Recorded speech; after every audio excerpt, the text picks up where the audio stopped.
Hello, good morning. It is July 17th. I'm sharing my notes from yesterday. Today, I wanted to share about Ephesians and getting drunk. I know you all like getting high. I do. Everybody does. Question is, what are we high on? Things that are going to hurt us or things that are going to bless us?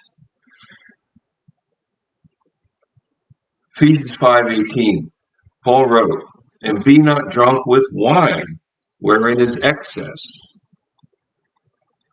but be filled with the Spirit." Francois de Toit wrote, "Where wine offers no lasting escape from evil of the day, the Spirit certainly does. So indulge in the Spirit's intoxication." Drunk with wine, this is not a law with penalties, but it's an exhortation to make a healthy choice. To be filled with the Spirit is infinitely better, a better high than being filled with wine. There's nothing wrong with wanting to be high or having euphoria or feeling good. People medicate themselves when they're suffering and they have anxiety, but they do it with the wrong things.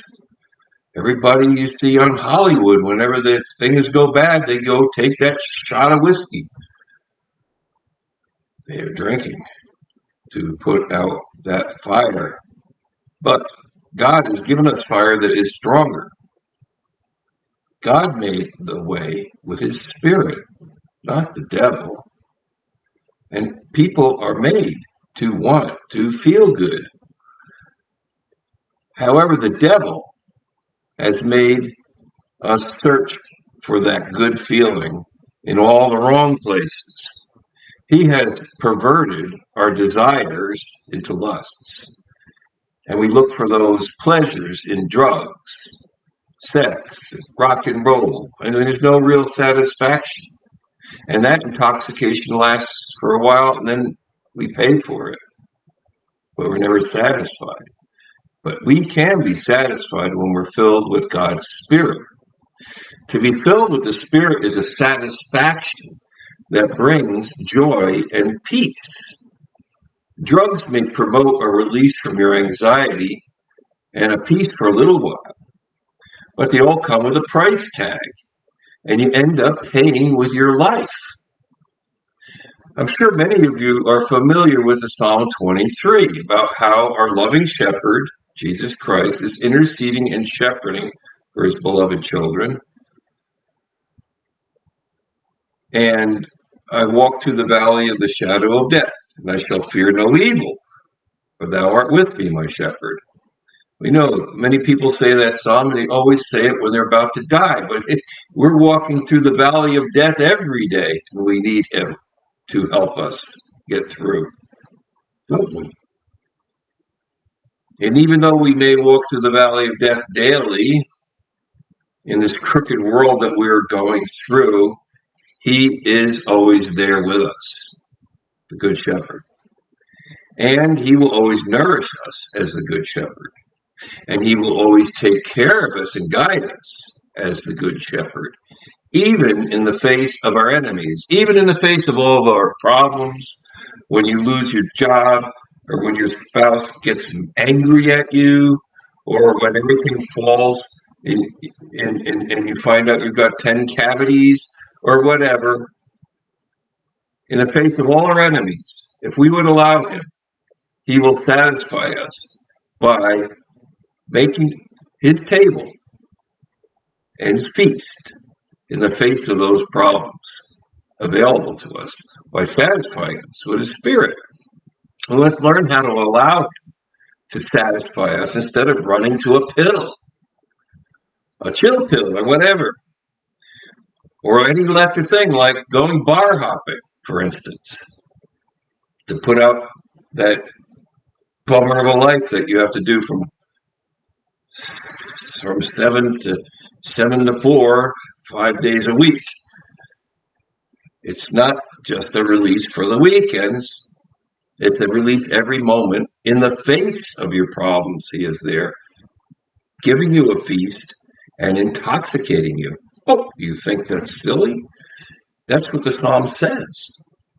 Read Psalm 23, verse 5 again. Thou preparest a table before me in the presence of my enemies. Not just when you're going to get shot again or your back's against a wall. Every day problems. Every day he's with you. Thou preparest a table before me in the presence of my enemies. Thou anointest my head with oil. My cup runneth over. Did you know that in the Greek Septuagint, that's the Greek translation that was made hundreds of years before our Hebrew translation that we go by in the King James. In the Greek Septuagint, the word for my cup runneth over comes from the word wine. And it means that he so satisfies us and fills us that we are intoxicated with his spirit. Why? Can I say the spirit? Because the oil, as always in the scripture, represents that olive oil that illuminates the candles. Revelation is the spirit. That oil represents the spirit. But to be filled with that spirit is great because that Holy Spirit gives us light. And it's so much better to be filled with that spirit than other spirits or liquor that we wake up with a bad hangover from. The Hebrew word here for runneth over is revaya. Hope I'm saying that right. Revaya meaning saturation or satisfaction, which was used often with being drunk with enough wine that you were saturated. You were soused. Be soused with the Spirit, not with the spirits. It came from the Hebrew word rava, which meant to drink largely or be satisfied with drink. Well, there was a figurative, metaphorical analogy because they knew what it was to drink wine. And isn't that what people are looking for when they go to a bar? To get a good feeling. Or just take one more for the road. Isn't that what people are looking for when they're taking that toke? Or just another smoke? Or just popping another pill for a thrill? It's all about satisfaction. But God promises us his Spirit will satisfy you without the hangover or consequences. Your cup will run over and you will be filled by his Spirit. You will be anointed, meaning his Holy Spirit oil pours on your head and into your whole being, into your thinking, and all over and throughout you, starting with your thinking. He anoints my head with oil, and my cup runneth over. This is the satisfaction we're all looking for, and we replace it with lesser things. I know, been there, done that. I'm learning. Psalm 36:7 says, how excellent is thy loving kindness, O God.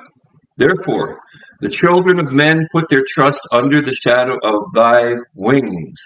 They shall be abundantly satisfied with the fatness of thy house, and thou shalt make them drink of the river of pleasures. For with thee is the fountain of life. In thy light shall we see light. The words translated to English here for abundantly satisfied is again that word rava, to be filled and satisfied by enough to drink, by rivers of the pleasures of God, the pleasures of the rivers of pleasure that God can give you without going blind drunk and going into darkness. According to Psalm 23, our good shepherd, our God and our Lord will prepare a table right in the face of those that are giving us trouble. He will also anoint or pour his Spirit on our heads, representing our thinking of our minds. He will anoint our head with oil. Spirit. And this oil will satisfy us to the point we are drunk with his Spirit. Don't be drunk with other spirits like alcohol, but be drunk with his Holy Spirit. Be filled and satisfied by that. Here in the Septuagint, the Greek translation of Psalm 23, again, it reads, and your cup is intoxicating me as excellent. The word in Greek is methusko, for my cup runneth over. And your cup is intoxicating me with the most excellent or the best wine. He anoints my head with oil, and my cup runneth over.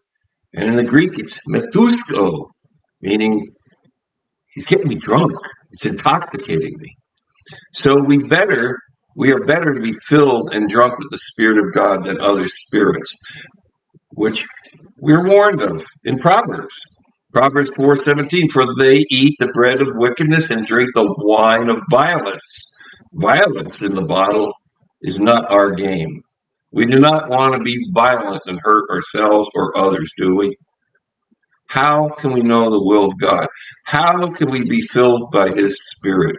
How to be satisfied with his love? Ephesians 4:5-19. Speaking to one another in psalms and hymns and spiritual songs, singing and making melody with your hearts to the Lord. Verse 20 says, Ephesians 5:20, NSA translation, always giving thanks for all things in the name of our Lord Jesus Christ to our God and Father. Verse 21, and subjecting yourselves to one another in the fear of Christ. In this satisfaction with God, instead of looking for earthly things to fill up our needs, in this satisfaction is the real secret of how to live. Here Paul begins to tell that we begin to empty out our selfish needs as we look to the Holy Spirit filling us to the brim with the Lord Jesus Christ, who is filled with all and all that God is or ever will create. Everything we are filled with. This is satisfaction. In this we put others, in this way as being satisfied, what do I need? In this way I can put others first instead of putting myself always first. We can let go of that. We can let go of our selfish selves, okay? We don't have any needs if we're satisfied. We're not needy people anymore, and we're satisfied. So therefore, we can focus on the needs of others. In this way, we are like Jesus Christ, who laid down his life for others. We become like God, willing to descend from his throne as creator to become one of us. When we see this order in the universe, we are filled with the awe, not fear. And in this reverent awe, we can put away our own needs and joyfully serve others as God is joyfully always serving you and me. This sets the example of subjection, where we willingly place ourselves in the right place. This word subjection sounds very demeaning and negative, but it is not. In the original Greek, it is the word hypotasso, which means simply to place under, to place a position, that's all. It comes from hupo, meaning under, and tasso, which means to place or to put in order, the right order, to arrange, even as in a military sense. We are not to be placing ourselves over others or over any of God's creation. We are to love God's creation as he loves it. Because even God does not selfishly make his creation serve him, but he serves it. Even God does not, but he is here to selflessly serve us. This is the order. This is the Logos. This is the Word of God's creation. He is love. He sent his love because he so loved us. He sent his Son to save us and not to save himself. What does God need? He's got it all. He's very satisfied. We serve it. We serve each other because we serve a very joyful God. His word became Jesus, and he served others and was Lord because he was servant, not taking, not stealing, or trying to rule over anyone. He came to serve us. And now Paul set the stage for how society can function in the way God created it and meant it. It starts with the order of a family, as we serve each other, a man and a woman who both serve each other, not their selfish selves, because they are satisfied with the Spirit of God, not other things.